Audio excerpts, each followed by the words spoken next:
Hello students, आज मैं review करूंगा SC Verma concept of physics volume 1 जो कि है क्लास 11 के लिए। जो स्टूडेंट्स क्लास 11 में ये सोचकर एडमिशन लेते हैं कि फ्यूचर में वो नीट या जेईई एग्जाम में अपीयर होंगे, उनमें से लगभग 70% स्टूडेंट्स इस बुक को रीड करते हैं। ये बुक इतनी पॉपुलर क्यों है? क्या सच में इस बुक का कंटेंट एक्स्ट्राऑर्डिनरी है या फिर इस बुक को प्रमोट किया गया है? किसी भी बुक में जो कंटेंट दिया रहता है उसके 3 पार्ट होते हैं।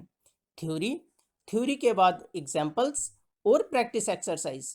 क्या इस बुक के तीनों पार्ट एक्स्ट्राऑर्डिनरी हैं या फिर इस बुक का कोई एक पार्ट एक्स्ट्राऑर्डिनरी है और उसी पार्ट के लिए इस बुक को परचेज किया जाता है? ये बुक 11th क्लास के एग्ज़ाम के लिए कैसी है और कम्पिटिटिव एग्ज़ाम के लिए ये बुक कैसी है, आज हम इन सब बातों को एनालाइज करेंगे।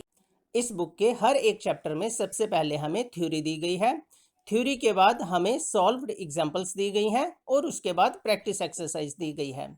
जो थ्योरी हमें दी गई है वो बहुत ज़्यादा इलेबोरेट नहीं है।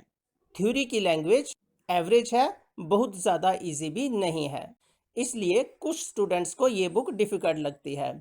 लेकिन रिवीजन के लिए इस बुक की थ्योरी बहुत ही यूज़फुल है। इस बुक में थ्योरी कंसाइज फॉर्म में दी गई है, इसलिए थोड़ा सा पढ़कर आप ज़्यादा सिलेबस रिवाइज कर सकते हैं। थ्योरी के बाद जो सॉल्व्ड एग्जांपल्स दी गई हैं वो अच्छी क्वालिटी की एग्जांपल्स हैं।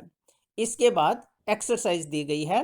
इस बुक में जो एक्सरसाइज दी गई है वो एक्स्ट्राऑर्डिनरी है और मैक्सिमम स्टूडेंट्स इस एक्सरसाइज के लिए ही इस बुक को परचेज करते हैं। एक्सरसाइज में सबसे पहले हमें शॉर्ट आंसर टाइप क्वेश्चंस दिए गए हैं। शॉर्ट आंसर टाइप क्वेश्चंस के बाद ऑब्जेक्टिव टाइप क्वेश्चंस दिए गए हैं और उसके बाद फिर से एक्सरसाइज दी गई है। जो शॉर्ट आंसर टाइप क्वेश्चंस दिए गए हैं वो बहुत अच्छी क्वालिटी के क्वेश्चंस हैं। ये क्वेश्चंस कंसेप्ट क्लियर करने में बहुत यूजफुल हैं। अगर आपके कंसेप्ट क्लियर होंगे तो आप इन क्वेश्चंस को बहुत आसानी से कर पाओगे, और अगर आपके कंसेप्ट क्लियर नहीं है तो जब आप इन क्वेश्चंस को सॉल्व करने की कोशिश करोगे आपके कंसेप्ट क्लियर हो जाएंगे। इसके बाद हमें ऑब्जेक्टिव टाइप क्वेश्चंस दिए गए हैं। जो ऑब्जेक्टिव टाइप क्वेश्चंस दिए गए हैं वो भी बहुत अच्छी क्वालिटी के क्वेश्चंस हैं, लेकिन इनका नंबर कम है। इसके बाद हमें फिर से एक्सरसाइज दी गई है। जो एक्सरसाइज अब दी गई है वो बहुत ज़बरदस्त एक्सरसाइज है। इस एक्सरसाइज में क्वेश्चंस को एक सिस्टमेटिक वे में अरेंज किया गया है। सबसे पहले इजी क्वेश्चंस, फिर थोड़े से डिफिकल्ट क्वेश्चन, फिर उनसे डिफिकल्ट क्वेश्चन और बाद में सबसे ज़्यादा डिफिकल्ट क्वेश्चंस। इन क्वेश्चंस को जब आप सॉल्व करने की कोशिश करोगे तो आपके कंसेप्ट क्लियर होंगे और आपका फंडामेंटल मजबूत होगा। ये क्वेश्चन कम्पिटिटिव एग्जाम के पॉइंट ऑफ व्यू से बहुत इंपॉर्टेंट है और इन क्वेश्चंस का डिफ़िकल्टी लेवल नीट और जेईई कम्पिटिटिव एग्जाम से मैच करता है। इसलिए अगर आपने क्लास 11th में एडमिशन लेते समय ये डिसाइड कर लिया है कि आपने फ्यूचर में नीट या जेईई एग्जाम में अपीयर होना है तो बेटर होगा आप इस बुक को क्लास 11th में ही परचेज कर लें।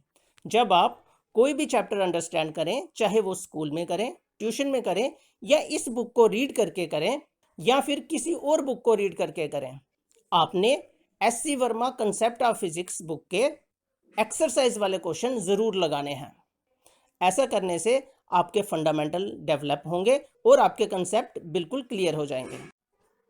अब मैं क्लास 11th के एग्जामिनेशन पॉइंट ऑफ व्यू से बात करता हूँ। अगर आप कम्पिटिटिव एग्जाम में अपीयर नहीं होना चाहते और सिर्फ क्लास 11th के एग्ज़ाम के लिए कोई बुक ढूंढ रहे हैं तो मार्केट में बहुत सी बुक्स ऐसी हैं जो SC Verma concept of physics से ज़्यादा बेनिफिशियल होंगी आपके लिए। एससी वर्मा सर की concept of physics examination point of view से यूज़फुल है, लेकिन बहुत ज़्यादा यूज़फुल नहीं है। ये बुक आपके कंसेप्ट क्लियर करने के लिए और फंडामेंटल डेवलप करने के लिए ज़्यादा अच्छी है। एग्जामिनेशन पॉइंट ऑफ व्यू से मार्केट में कुछ और बुक्स हैं जो इस बुक से ज़्यादा अच्छी हैं। अगर आप सिर्फ एग्जामिनेशन पॉइंट ऑफ व्यू से कोई बुक लेना चाहते हैं तो आपको कौन सी बुक लेनी चाहिए, इस टॉपिक पर मैं एक सेपरेट और डेडिकेटेड वीडियो बनाऊंगा। आज की वीडियो में मैं सिर्फ SC Verma concept of physics book का रिव्यू कर रहा था। Thank you.